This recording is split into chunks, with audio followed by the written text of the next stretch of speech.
hidup. Satu, betulkah binatang korban jadi tunggangan di akhirat nanti? Nanti bila kita berkurban, maka binatang ini nanti akan menjadi tunggangan kita di akhirat. Ada hadis, ada pendapat ulama, ada ijtihad ulama.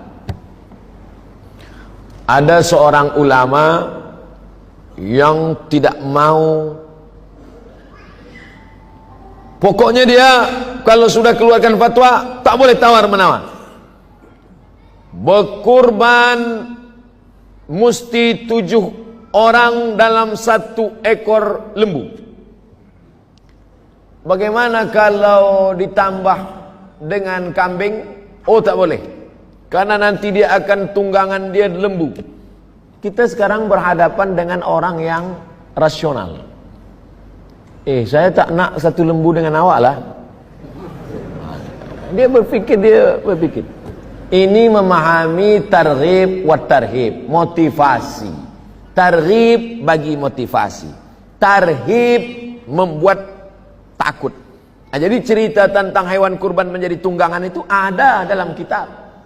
Tapi memahaminya secara akli itu boleh membuat orang nanti menjadi ikhtilaf. Karena ini maknanya motivasi, membagi kita semangat supaya seperti dalam perjalanan di dunia saja kita tak nak berjalan kaki, apalagi nanti di akhirat. Adapun yang kita alami nanti di akhirat itu, mala a'yunun ra'at, tak pernah ditengok mata, wala udhunun sami'at, tak pernah didengar telinga, wala khatara ala qalbi bashar, tak pernah terlintas di hati manusia.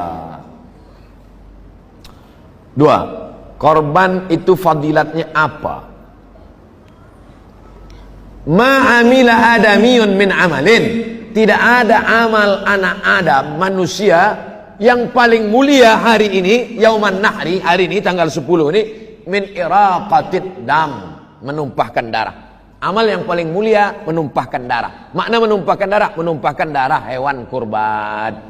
Wa innaha la ta'ti yaumal qiyamah, hewan kurban itu nanti akan datang pada hari kiamat. Dia datang, kambing-kambing yang dipotong tadi akan datang pada hari kiamat. Biquruniha, dengan tanduknya, wa azfariha, dengan kukunya, wa as'ariha, dengan bulunya. Kukunya, tanduknya, bulunya, sampah yang dicampakkan datang. Apalagi dagingnya, apalagi kulitnya, apalagi lemaknya, apalagi otaknya, jantungnya, semua akan bersaksi di hadapan Allah bahwa orang ini pernah beramal. Lalu kemudian wa inna dama la yaqa'u minallah bimakan qabla an yaqa' minal ard. Dipotong, menetes darah dari ujung pisau, secepat kilat jatuh ke tanah. Ada yang lebih cepat. Wa inna dama la yaqa'u minallah bimakan qabla an yaqa' minal ard. Sebelum darah menetes jatuh ke tanah, ampunan Allah lebih dulu turun kepada orang yang berkurban. Fatibu biha nafsan, sucikanlah diri kamu dengan berkurban, mensucikan diri dengan haji dan umrah, mensucikan diri dengan salat. Tapi ada satu lagi, mensucikan diri dengan berkurban. La yanalallahu duhumuha, Allah tidak mau dagingnya, wala dima'uha, Allah tak mau darahnya, walakin yanaluhu taqwa minkum, yang sampai kepada Allah itu adalah ketakwaan dari orang-orang yang berkurban.